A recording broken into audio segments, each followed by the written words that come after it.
Hello and welcome back to another update as we cover the latest developments throughout the front line in the Russo-Ukrainian war. We start out in the Zaporizhia front where there has been no advancement by the Ukrainian forces, but they launched assaults towards Prokopivka directly south of Robotine.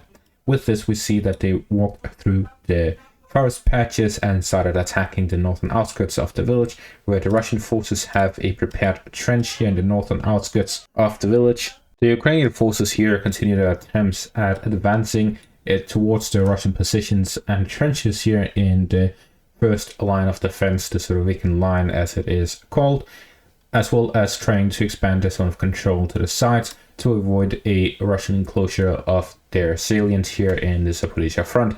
They seem to want to hold on to it until their next attempt at reaching the Azov Sea in this coming spring/summer of 2024, which they're currently building up for. We also see in the Avdiivka front that the Russian forces here managed to advance in two directions.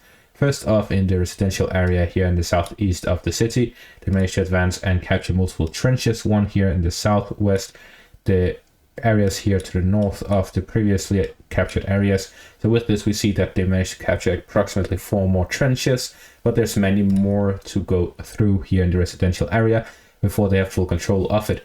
It seems that their focus right now is one of two things. Either they want to flank the Ukrainian positions by attacking through the industrial area and the western outskirts of the residential area to try and close off the Ukrainian positions within it by now allowing themselves to encircle it by capturing the flanks, or they are trying to slowly advance through the residential area to try and capture it bit by bit after finishing the industrial zone here in the north. But what we are seeing is that there is a storming of former Wagner soldiers as well as Russian Ahmed units in this section of the front line trying to capture the industrial area. With this we see that the trenches are being stormed, and there's also fighting positional here by the Zaporizhia area as well as the trenches in between the two areas as the Russian forces try to gain full control over the area south of Avdiivka. We also see this advancement here to the east of Avdiivka where the Russian forces managed to capture the water utility company here in this section. So what we're seeing is that the Russian forces now have reached the outskirts of the forest lines here to the east of Avdiivka. With this, we'll see that the Russian forces will likely try to advance in this direction from the eastern and southern parts of the front line. The reason for this is that we see that the area here to the southeast of Avdiivka, located here by the forest lines, which we have seen here on the map, we see that the high ground areas is where the Russian forces are currently fighting and where they've captured territories here by the water treatment plant. So we see that the Russian forces have taken most of the high grounds here to the southeast of the city, and now they're going to advance into the lower ground areas. So they'll likely attack from the southeastern parts towards the forest area here to the southeast of the city, then move further into the residential area and try to connect with the northern parts. If we take a look at the northern parts, we know that the Russian forces have captured the waste heap here in the northern parts, as well as into the Dacha area. Here they'll be fighting an upwards battle, but to the east of Kamyanka they've actually managed to capture the high ground here as well. So we'll likely see a much grander operation in the Avdiivka direction. However, just because it's a bigger operation doesn't mean that you'll have any more success or that it will be any easier. We'll likely see that it will be very difficult and slow. But likely what we'll see is that they'll continue the pressure towards the Pola, trying to capture that, and move further westwards towards Berdeshi, trying to capture that. We also see operations that would be assaults towards the coke plant in the northwest of the city. We'll likely see the Russian forces continuing further southwards to take control over the Dacha area here to the north of the city. We'll also likely see operations by the Russian forces from the Kamyanka direction towards Avdiivka, trying to connect with the Russian forces advancing in the direction of the forest area here to the southeast of Avdiivka. All of this will be trying to gain control over the eastern parts and northern parts of the city to reach the border with the Avdiivka city itself from the front line. So with that, we'll see that the Russian forces will continue their operations here in this direction. We'll also likely see them try to move on to the residential area and the low ground, trying to capture that before moving into the city proper, where there's the citadel area as well as the main parts of the city. The reason for this is that we see the Russian forces planning a multi-step process, but it'll take bit by bit, similar to Bakhmut, where they first start in the northern direction, move to the southeastern direction, northern direction, back again, and so on. The current operation is to gain control over the southeastern parts, so we will unlikely see more advancements in the northern parts until this is done. Then we will see an operation in the north to try to capture Stepova, Berezhny, and so on, the Dutch area, so on, east of Kamyanka, so on. This is a one-by-one process where they try to concentrate their forces in a specific point and take advantage of that. Meanwhile, in the other parts of the front line, they don't stay silent. They try some positional battles to try and grind down the Ukrainian forces in preparation for a future operation, as well as to prevent them from building up enough forces, fortifying their defenses, and so on.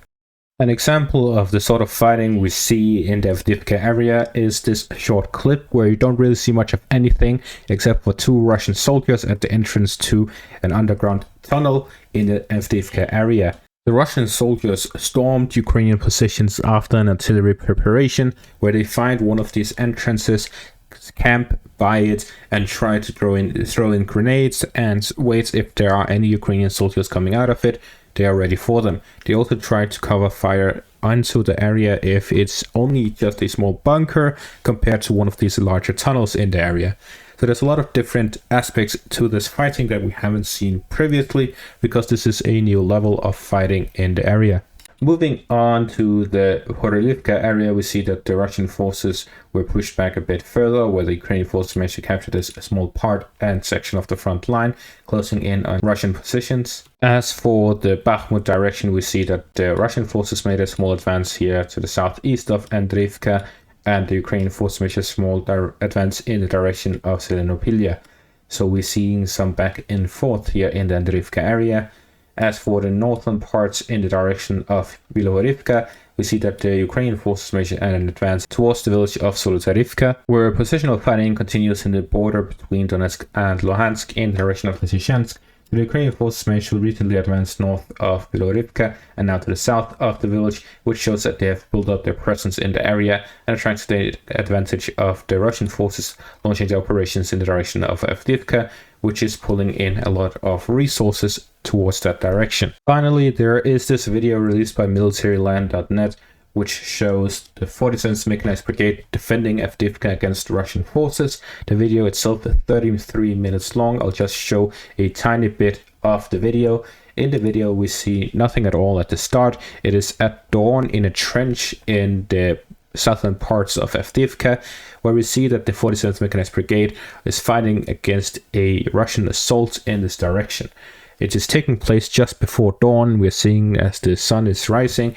This is because they want to advance their armored vehicles and their soldiers in the cover of darkness, after which they want the fight itself to take place while the sun is up, allowing them to actually see the enemy. So the Ukrainian forces and the Russian forces are here clashing by one of the trenches in a position the Ukrainians had prepared in the southern parts of Avdiivka. Where exactly, I'm not sure, but the 47th Mechanized Brigade is present in the southern part, in the southern flank of the city. So the situation, which is not really clear at this point, if we skip through it, we see the sun rising further. We see the Ukrainian forces in the trench. They have the blue markings. This is because they are volunteers who were sent to Western countries to then be trained by NATO countries and then returned to fight in the summer offensive. After the failed offensive, they then were rotated to Avdiivka to try and hold the flanks. So what we're seeing is that they are discussing about the situation. War in reality is not like we see it in the daily updates. It's very slow. There are trenches where the Ukrainian forces are, the soldiers are standing. They're waiting until they see the opponents. They fight them, and either they end up losing or winning, pushing back the attacking force or retreating from the trench. That is the nature of the fighting. But you can see the full video, I'll link it down in the description, and that is going to be all for this update. Thank you all for watching and have a great day.